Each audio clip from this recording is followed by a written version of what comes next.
booty call, booty call, booty call. Welcome to Pink Tiny Living. Hi! How's your day so far? I'm doing great. I've been asked to show a sample of what I can cook in my tiny living situation with my teeny pots. So I was just getting ready to plate up a few things, well, a couple things actually that I just made. I love taters and onions. I just love them. And I'm down to the bottom of the potato bag.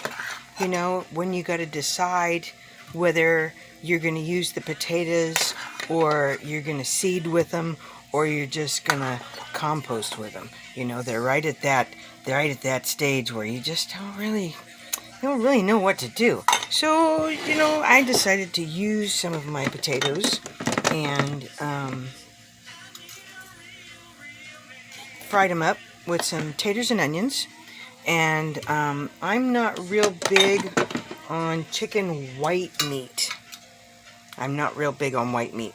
So what I do is I get inexpensive thighs, and then I bone them myself because they're more expensive when you have, when you buy the boned and skinned thighs. So I do all that myself, and I do fry my own taters too. And so we end up with a plate that looks, oh, where's it? There we go. It looks like that. It looks like that. The plate looks like that. And that's red onions and small yellow potatoes and some roasted garlic seasoning. And then the chicken was roasted on the personal grill, and the potatoes were fried in the Dash mini rice cooker. What? I told you, I use that rice cooker for everything, all kinds of stuff. So that's what I'm eating today, and I still got a little bit of potatoes left in the pan. I just didn't want to make myself seem, like I saved some. But I'm not saving none for later. None. Absolutely not. Pink Tiny Living.